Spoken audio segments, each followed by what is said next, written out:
Hi and welcome to the Ruby Tuesday. My name's Ruben. This is my review for Greenland. It's now a Amazon original movie because they bought the rights to it. So let me know what you thought about this movie, or when you see it, what you thought about it. Do give me a thumbs up. It helps hugely in the analytics.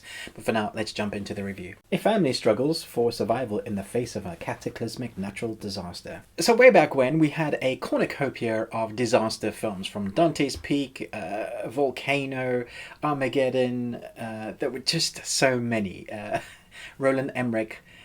Yeah, so as more of these disaster films came out, people got very saturated. They just weren't interested in watching this type of film anymore. And so when we get to films like Geostorm, naturally people were like, yeah, this is not as good. I think people's perception of films change, the society changes as well.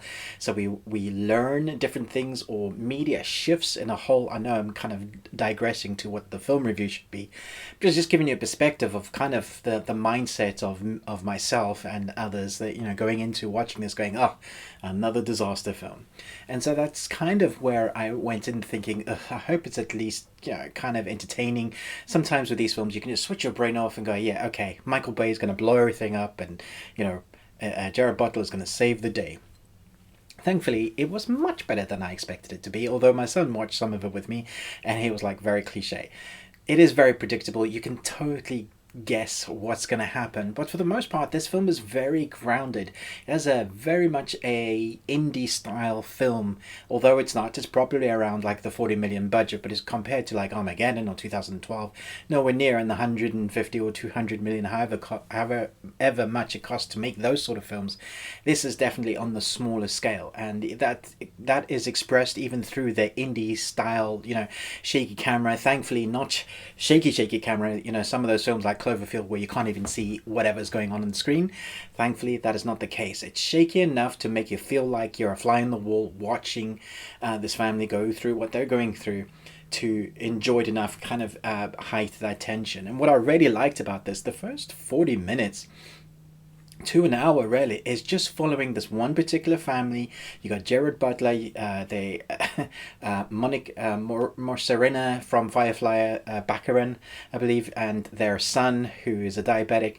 And you have this family with their struggles, and not, you know, marriage struggles, life struggles. You know, it really centers on this family, and you see them have to deal with that in amongst an apocalyptic crap that's going down. This asteroid, you know, the asteroid that always is going to destroy us, and it's always bigger than the one that killed the dinosaurs. It's that story, but it always concentrates, it's always centered on this family. And although their paths do diverge occasionally, it never follows too many tangents. That's what I felt like some of the other films didn't get quite right, like 2012.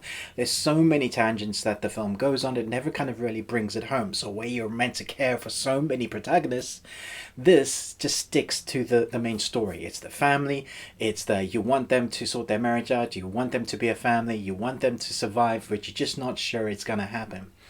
And it throws things in them, literally like asteroid bits or people. I really like that it looks at the humanity again. So how you would react in the face of this. It takes a number of people, some good, some bad, and it thrust that into this family's life. And so you get to see how they would react, or how they are interacting with good people and bad people.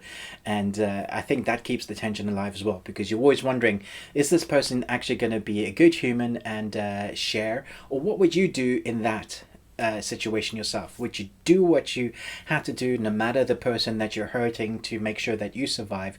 Or would you still show kindness and caring and love and all of that, even in the face of maybe your own life, maybe you die? And it throws up questions like that, but it centers on this family, and I thought that was good. I thought the score was good. I liked Jared Butler and I wish I could say her name properly, Morikena Baccarin. I really bought them as a couple who have gone through stuff. I didn't hate the kids. So many times in films like this, kids can be very irritating. I thought it was fine, although there were a couple of dialogue lines given to him. The way that he delivered them, it just felt like, yeah, that's a dialogue line. Not that he's a terrible actor, it just felt like a dialogue line, if that makes sense. But all in all, it's actually much better than some of the bigger budget ones, because it chews on the scenery with the characters' development. So while you're having some of the explosions, you do get some of that, some of the Michael Bay moments. They don't show you much. They show you some of it, and then they cut to what's going on with the family, and that makes it, I think, more heartfelt. I guess there were no moments where I was like, crying or getting so emotionally involved that I was rarely worried for them, but I was willing them to survive, if that makes sense. At the same time, these films all have one thing in particular that I think they struggled to do, and that's end well. I thought the ending was fine, but I didn't go, yeah, I didn't see that coming, or didn't bring anything fresh. It's the same thing in a new indie clothing. I think that's it. It's in a nutshell. It's fun. You can switch it on. Definitely worth watching at home. I probably wouldn't have gone to the cinema. Not that you can watch anything at the cinema, at least in Europe at the moment. I think it's perfect for home viewing, so I hope you enjoy it at home. Let me know in the comments below, what is your favorite Gerard Butler movie or your favorite disaster film? Sometimes those two go hand in hand. It's from the same director who did one of the Olympus Has Fallen, or one of the trilogy of action films where he's got to save the president. I do feel like this film needed a speech at the end. I quite like myself a victory speech, especially if it's Morgan Freeman, doing the "we're not gonna die today." No, that's the wrong film. The Waters Receded, Deep Impact. That sort of Morgan Freeman. Cheesy, but sometimes if you're doing a disaster film, you kind of need that cheese. So I'm going to give it a solid B. I think it deserves a B. Thanks so much for watching this. Let me know in the comments what your favourite disaster film is, what your favourite Gerard Butler film is. But most of all, until next time, remember, live long and Tuesday.